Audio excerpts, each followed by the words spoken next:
அந்த ஷாப்புல இவ்வளவு நேரத்துக்குள்ள எவ்வளவு கலெக்ஷன் வந்திருக்கும்? இப்போ மணி 2 ஆச்சு. கிட்டத்தட்ட 2 லட்ச ரூபா கலெக்ஷன் ஆயிருக்கும்.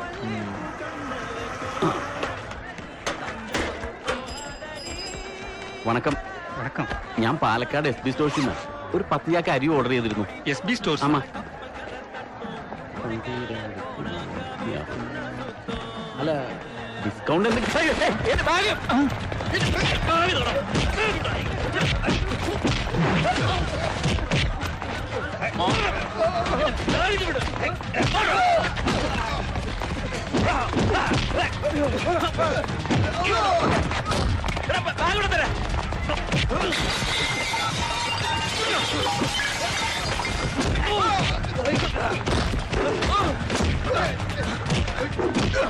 എന്റെ ബാഗ് തട്ടി പറിക്കണേ, ആരെങ്കിലും ഓടി വരണേ, കാപ്പാത്തുണ്ടോ?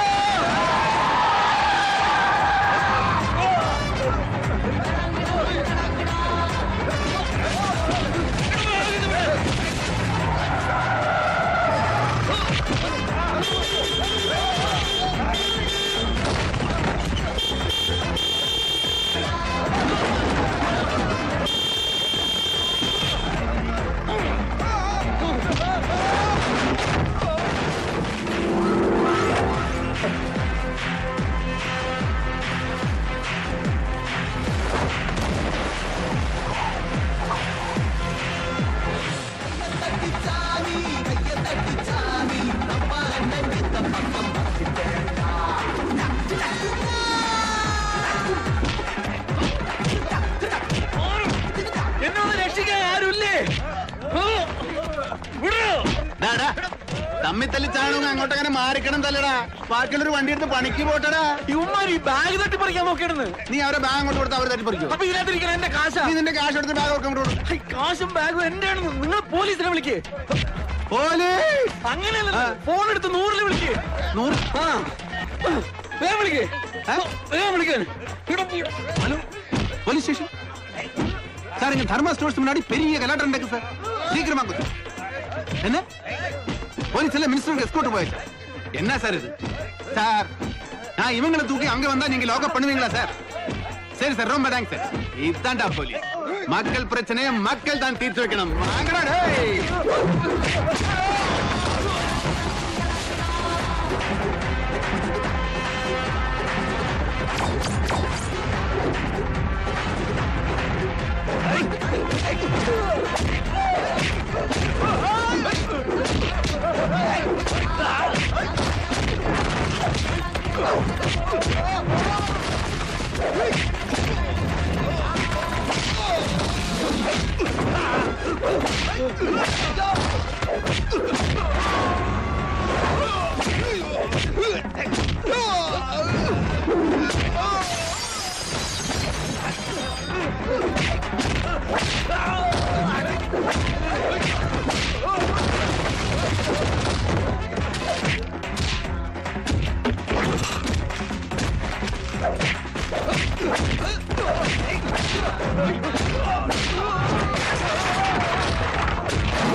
എങ്ങോട്ട്?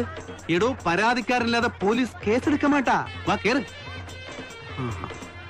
அண்ணே ரொம்ப தேங்க்ஸ். ஐயோ, இதுக்கு போய் தேங்க்ஸ் எல்லாம். நீங்க நல்லா இருக்கணும்.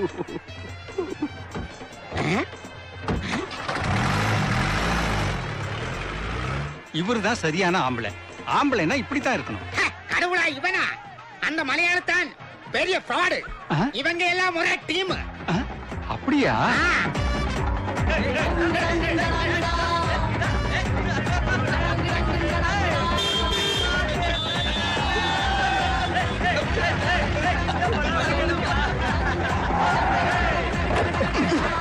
കാശെടുത്തേ.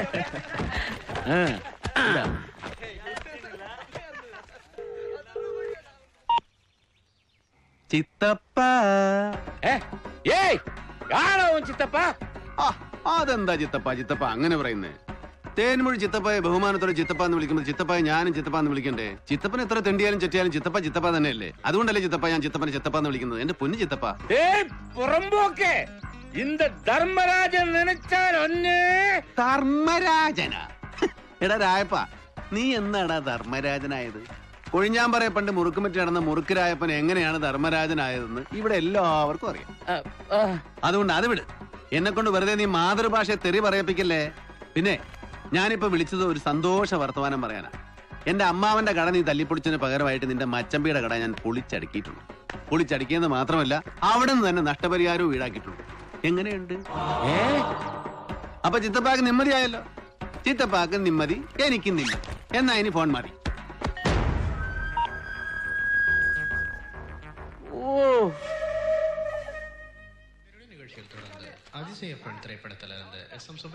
അതവിടെ അടിക്കേര്.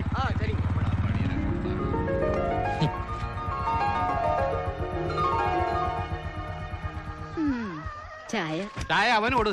നല്ല ക്ഷീണം കാണും. അല്ലെങ്കിലും എന്റെ മനസ്സ് കൃത്യമായിട്ട് അറിയാവുന്നത് ഈ കുഞ്ഞമ്മാവന് മാത്രമാണ്. നിന്നെ അന്വേഷിച്ച് പോലീസ് വന്നിരുന്നു. കേരളായ തമിഴ്നാടാ. എന്നെ കൊണ്ടൊന്നും ഈ അമ്മാവന്റെ ടെൻഷൻ കണ്ടാത്തൊന്നും എന്നെ അന്വേഷിച്ച് ആദ്യമായിട്ടാണ് പോലീസ് വരുന്നത്. അമ്മാവന്റെ കട പൊളിച്ചതിന് അവർ നഷ്ടപരിഹാരം തന്നു. ആ ചന്തമുക്ക് ഞാൻ കട നോക്കി വെച്ചിട്ടുണ്ട്. ഇനി നല്ല അന്തസ്സായിട്ട് കായ്കറിയാവരും ചെയ്യും. എന്താ ഒരു സന്തോഷമില്ലാത്ത? നീ എന്നും ഇങ്ങനെ വെട്ടും കുത്തുമായിട്ട് ജീവിച്ചാ മതിയോടാ. നിന്നെ ഇങ്ങോട്ട് വിളിച്ചുകൊണ്ടുവന്ന് നിന്റെ ജീവിതം നശിപ്പിച്ചത് ഞാനാണെന്ന് എല്ലാരും പറയുന്നത്. ഓ, നാട്ടിലൊരു പെട്ടങ്ങനാപ്പനുണ്ടല്ലോ, അവൻ നല്ല ജീവിതമാണ് ജീവിക്കുന്നത്. അവനെ നല്ല പ്രായത്തിൽ പെണ്ണും കെട്ടി കുടുംബമായിട്ടെങ്കിലും കഴിയുന്നില്ലേ? അവൻ കെട്ടിയതോടെ ആ പെണ്ണിന്റെ ജീവിതം പോയെന്ന് പറഞ്ഞാൽ മതിയല്ലോ. പൊട്ടങ്ങനാപ്പന് മക്കളില്ലല്ലോ. ഓ, നിങ്ങളുടെ മക്കളിലെ കമ്പനിയാണെന്നുള്ള കാര്യം ഞാനങ്ങ് മറന്നുപോയി. നിന്റെ അച്ഛൻ വിളിച്ചിരുന്നു. കാവിലെ കൊടിയേറ്റിനെങ്കിലും നീ ചെല്ലുമെന്ന് ചോദിച്ചു. ഞാൻ എങ്ങും പോണില്ല. അവിടെ ചെന്ന് അവനുമായിട്ട് തല്ലു പിടിക്കാനേ നേരം ഉണ്ടാവുള്ളൂ. എനിക്ക് അവന്റെ മുഖം കാണുന്നതേ കലിയ. സത്യം പറഞ്ഞാൽ എനിക്കിപ്പോ കണ്ണാടി നോക്കുന്ന പോലും ഭയമാ. അവനാണെന്ന് പറഞ്ഞ് കയറി ഞാനിരിക്കും. ഇത്രയും പ്രായമായിട്ട് നിങ്ങൾ തമ്മിലുള്ള ഈ തല്ലുകൂടൽ തീരുന്നില്ലല്ലോടാ. തിരിച്ചറിവില്ലാത്ത കാലത്ത് നടന്ന ഒരു സംഭവം പറഞ്ഞ് അവനിപ്പോഴും വൈരാഗ്യമല്ലേ? അവൻ അകത്തായപ്പോ അവനോട് ഞാൻ എല്ലാം പോയി തുറന്നു പറഞ്ഞതാ. അവന് പറയാൻ ഞാൻ പോയി കിടക്കാന്ന് പറഞ്ഞതാ. അപ്പൊ ഒരു വാശിക്ക് അവൻ കയറി ഏറ്റതല്ലേ. പിന്നെ എന്തിനാ എന്നെ കുറ്റം പറയുന്നത്? ജയിലിൽ നിന്ന് ഇറങ്ങി അന്ന് മുതൽ തുടങ്ങി അവൻ എന്നെ ഉപദ്രവിക്കാൻ. അവൻ വഴിപാടിന് വേണ്ടി പാടേണ്ട തുടർന്ന് ഇപ്പോഴും ഉണ്ട്. തമ്മിൽ വെട്ടിച്ചാണ്ടെന്ന് കരുതിയിട്ടാ നിന്നെ ഇങ്ങോട്ട് കൊണ്ടുവന്നത്. പക്ഷെ ഇവിടെ വന്നിട്ട് നിനക്ക് ഇത് തന്നെയല്ലേ ജോലി? എത്ര വന്നാൽ അവൻ സ്വന്തം ചോരയല്ലടാ. നീ കൊറേയൊക്കെ കണ്ടില്ലാന്ന് വെച്ചാ മതി. നീ അങ്ങോട്ട് ചെല്ലാത്തതിന്റെ വിഷമത്തിലെ അച്ഛൻ വിളിച്ചത്. നിന്റെ പെങ്ങക്ക് നിന്നെ കാണാൻ കൊതിയുണ്ട്. ആഗ്രഹം ഇല്ലാഞ്ഞിട്ടല്ല അമ്മായി. അവിടെ ചെന്ന അലമ്പാവും. ഉത്സവത്തിന് അവർക്കുള്ള ഡ്രസ്സെല്ലാം കൂടെ എടുത്ത് ഞാൻ ഗോവിന്ദന്റെ കൊടുത്തുവിടാം. അതുപോലെ